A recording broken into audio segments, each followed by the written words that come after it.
Good morning! Ito na naman ang inyong Team Hepworth. Nagtatrying na mag-speak ng Tagalog. Dito na naman ko kayo dadalhin sa my kanal. Good morning! This is Team Hepworth. Tanawa lang na ang papakaayo. Ambot unsa pangalan aning mananapan ni pagka-orange. Orange kaayo. So, kani siya, pag nagawas na meaning,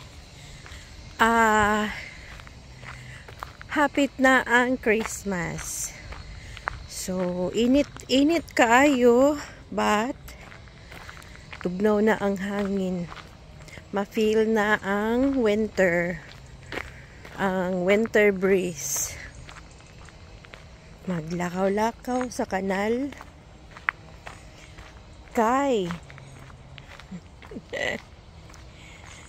wala lang matukog shop, maglakaw lang ta kay para magbuhat taog spring rolls kay order tomorrow sa malalaking tao, hindi malaking tao, malaking tiyan, malaki lahat. Ayun, iniwan ko si Cutie Ting doon na nag-live.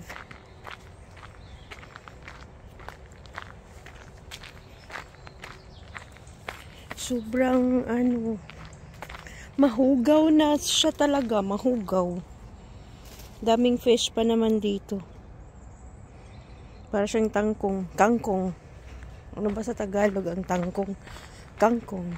I am trying to speak Tagalog. Always naman talaga. Klaro kayong ginhawan ako diha, no? Nagbisaya lang gihapon.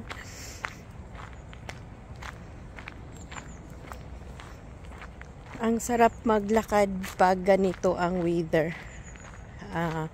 Mainit ang likod kasi nang dahil sa sun, and then yung breeze ng hangin malamig. Nakita nyo yung mga dahon, super laki na yung sun, oh.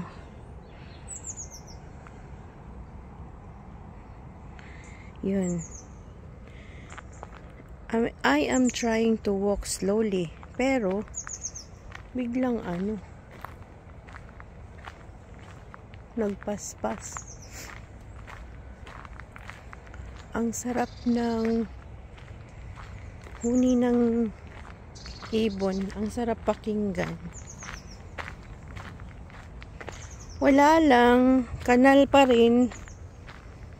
Pero nagsasalita na, hindi na music, may I am trying na from here until mag 13 and a half minutes, I will try to speak Tagalog.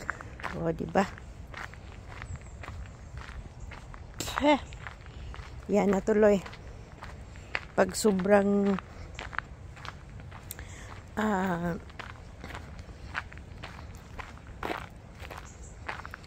nakaka-open yung mouth mo, ang daming bug na pumapasok. Hindi masyadong kalakihan ng bunganga. Ba't maraming lumilipad? So, may tao. O, kailangan ko pa ding magyaw-yaw. Yun na yun. Magyaw-yaw lang lagi. Morning. Ganito sila dito ka-friendly. Tinitingnan ako. Like, hi! Aloha!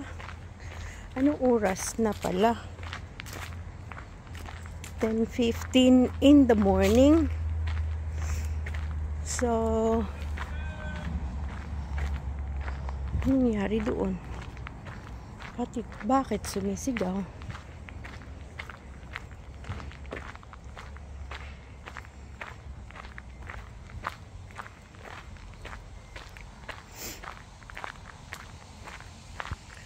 Hala. Ano na siya? nag-white na kasi sobrang hinog siguro. Pero di ko alam ano yun.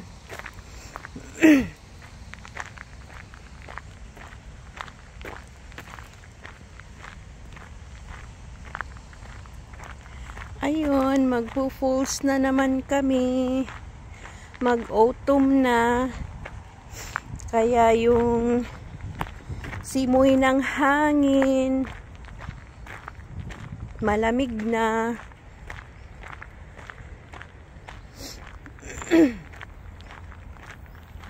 Ang daming hindi nila nilinisan. Yesterday, ang daming boat dito hanggang doon. Naka-park sa tabing sa kanal. But today, kunti na lang.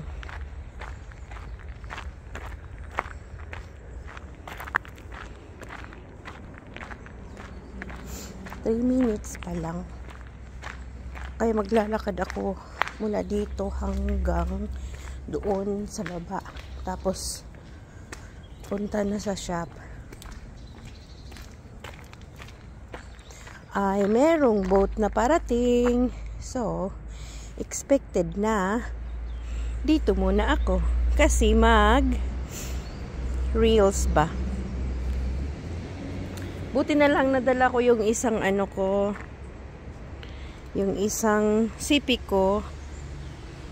So, yan, may boat na parating doon, oh.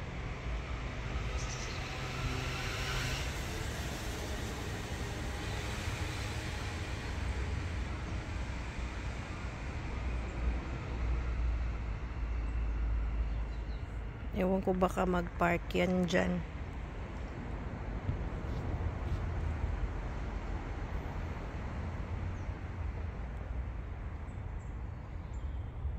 Baka mag-park nga.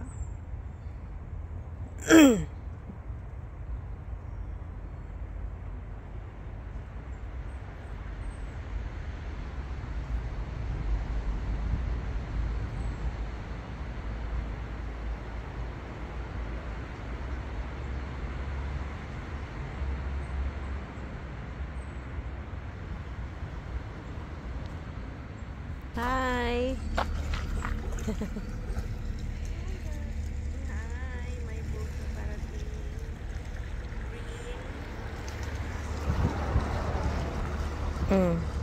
Naiwan sa mukha ko yung nakita doon. Diba? Ang ganda.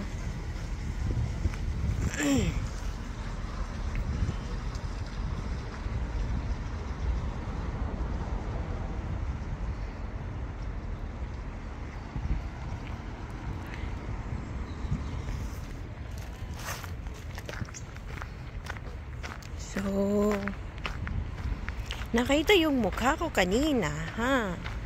Hindi ko na, na-post. Wait lang. So, continue tayo. Continuation.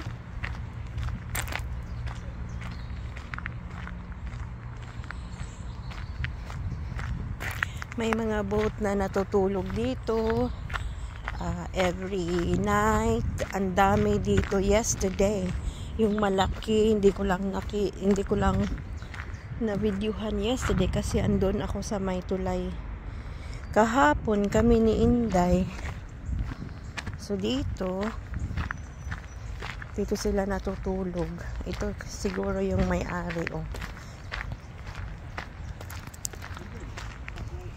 So, hindi ko siya binidyohan kasi baka magalit sila. Sila dito kasi ayaw ng ganda ng boat, oh. Diba? Wow. Wowie talaga. Super laki. One of these days, pupunta ako sa boat ng friend ko. Kasi, mag-ano kami doon.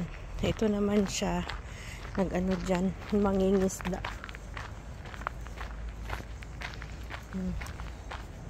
Morning.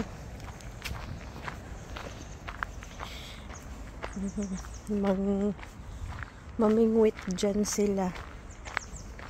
Ganda, no? Ang ganda pag one of your house is there. Kasi libre ka ng mag-mingwit, mag-barbecue. Oh, for sale pala. Ah, it's sold na. So, ang ganda.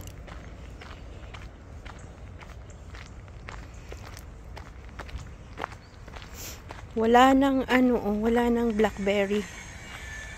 Nag-dry na sila. Next year na ulit.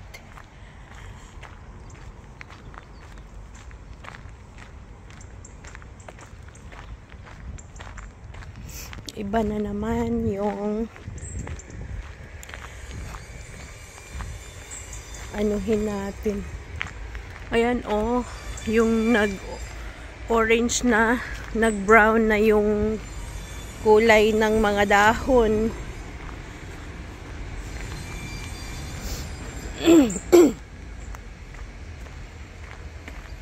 I'm not supposed to be walking this area kasi meron daw kasing kababalaghan. Pero wala namang tao.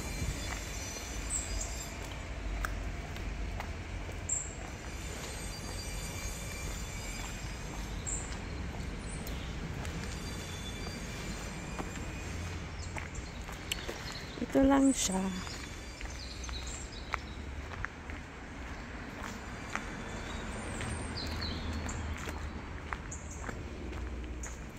Nag-try pati ako ng skipping rope. Ang bigat sa katawan. Ah, yan oh. Ito yung Concord yata. Ano tawag nila dyan? Ewan. Bunga nito oh. Bunga ng malalaking kahoy. Habang nakasunod. Meron ba? Doon.